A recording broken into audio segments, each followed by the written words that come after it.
Meenakshi Ammal Dental College and Hospital, Madurai, Chennai, ranked number 2 in Tamil Nadu by IIRF. Nilgiri மாவட்டம் கூடலூர் சுற்றுவட்டார பகுதிகளில் தொடர் கனமழை காரணமாக குடியிருப்புகளில் வெள்ள நீர் சூழ்ந்ததால் பொதுமக்கள் கடும் இன்னலுக்கு ஆளாகியுள்ளனர். செய்தியாளர் சுரேஷிடம் அங்குள்ள தற்போதைய நிலை குறித்த தகவல்களை கேட்டு பெறலாம்.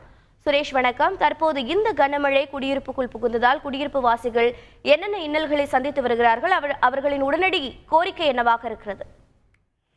வணக்கம். நீலகிரி மாவட்டம் கூடலூர் மற்றும் பந்தலூர் சுற்றுவட்டார பகுதியில் தொடர்ச்சியாக 4 நாட்களாக கனமழை பெய்து வருகிறது. குறிப்பாக நேற்று மாலை பந்தலூர், தேவாலா, நாடுகாணி, பாடந்துறை, தேவர் சோலை போன்ற பகுதிகளில் மழை கொட்டி தீர்த்தது.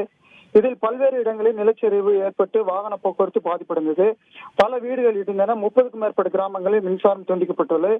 இதனால் இன்று கூடலூர், பந்தலூர் பகுதிகளில் பள்ளி கல்லூரிகளுக்கு விடுமுறை அளிக்கப்பட்டது. இந்த நிலையில் பாடந்துறை, தேவர் சோலை பகுதியில் கடுமையான பெய்த மழையில் தொரப்பள்ளி ஆற்றில் கடுமையான வெள்ளப்பெருக்கு ஏற்பட்டுள்ளது. இதில் இருவயல், அல்லூர் வயல், குனில் வயல் பகுதியை சேர்ந்த கிராமங்களுக்குள் தண்ணீர் புகுந்து அப்பகுதி மக்கள் தண்ணீரில் சூழ்ந்துள்ளனர். இதனால் மக்கள் வெளியில் வர முடியாத சூழ்நிலை ஏற்பட்டுள்ளதால் அன்றாட பணிகளுக்கு கூட செல்ல முடியாத நிலையில் பொதுமக்கள் பாதிக்கப்பட்டுள்ளனர். குறிப்பாக பந்தலூர் பகுதியில் பெரிய அளவிலான கனமழை பெய்ததில் பல்வேறு பகுதிகளில் மரங்கள் சாய்ந்த நிலையில் அதனை அகற்றும் பணியில் தீயணைப்புத் துறையினர் மற்றும் நெடுஞ்சாலைத்துறையினர் ஈடுபட்டுள்ளனர். தற்போது மழை சற்று ஓய்ந்துள்ள நிலையில் விரைவில் தண்ணீர் வடியக்கூடும் எனவும் பொதுமக்கள் வீட்டை விட்டு வெளியே வர வேண்டாம் எனவும் எச்சரிக்கை கொண்டிருக்க வேண்டும் என கூடலூர் வருவாய்த்துறை கோட்டாட்சியர் செந்தில்குமார் அறிவுறுத்தியுள்ளார். பந்தலூரில் அதிகபட்சமாக 278 மில்லிமீட்டர் மழையும், கூடலூரில் 48 மில்லிமீட்டர் மழையும், தேவலாவில் 192 மில்லிமீட்டர் மழையும், பாடந்துறையில் 108 மில்லிமீட்டர் மழையும் பதிவாகி உள்ளது குறிப்பிடத்தக்கது.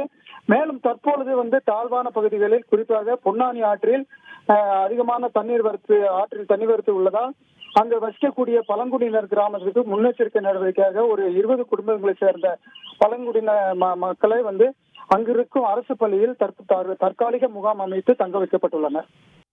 தகவல்களை வழங்கியதற்கு நன்றி Suresh. Meenakshi Ammal Dental College and Hospital, Madurai, Chennai, ranked number 2 in Tamil Nadu by IIRF.